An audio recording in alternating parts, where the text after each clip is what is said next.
As we approach the eve of the year 2012, the world is at a critical crossroads. These are very unpredictable, turbulent times. For some, it's the beginning of the apocalypse. For others, it's the beginning of a new age of enlightenment and spiritual awakening, ushering in a new age of true prosperity. Scientists have proven at a subatomic level everything is vibration and energy, including our thoughts.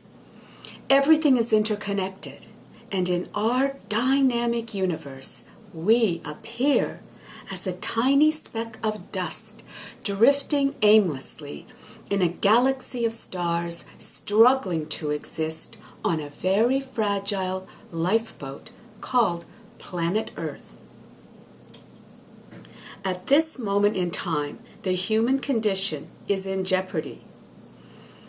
On or about Monday, October 31st, 2011, while some of us were enjoying the scary delights of Halloween, the 7th billion citizen of the world was born. This is at a time when each year approximately 9.2 million children under the age of 5 die, mainly from preventable diseases.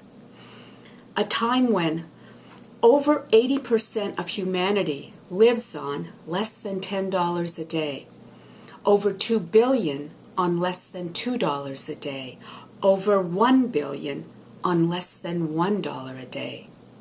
A time when people at the top 1% of our population own as much tangible wealth as those at the bottom 90%. If this ominous trend continues, then our dangerously unbalanced lifeboat is going to sink. Rich and poor, sick and healthy, good and bad, we're all in the same boat, together. Civil rights leader Dr. Martin Luther King Jr. spoke the significant words, "As long as there is poverty in the world, I can never be rich. As long as diseases are rampant, I can never be totally healthy. I can never be what I ought to be until you are what you ought to be." True prosperity includes having everything one needs physically, mentally, emotionally, spiritually, to live a healthy, productive, purposeful, joy-filled life. And this means everyone, child, woman, and man on the planet. It's a universal law that there's more than enough out there for everyone.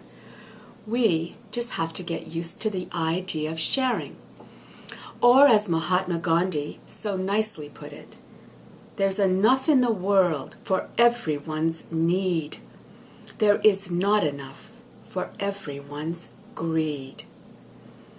Wouldn't it be a wonderful life if people could realize and appreciate how much we need each other to grow and to flourish and to be able to live in a spirit of love and cooperation? Bishop Desmond Tutu, Nobel Peace Prize winner, has said, "God's dream is that one day we will also realize we are truly one family. Each of us is unique, born with our own special gifts and talents that are meant to be nurtured and cherished and expressed freely and passionately in the world. If for any reason we bury our gifts and talents in doubt and fear, instead of sharing them with joy and love, well then, what are we here for? What is our purpose?"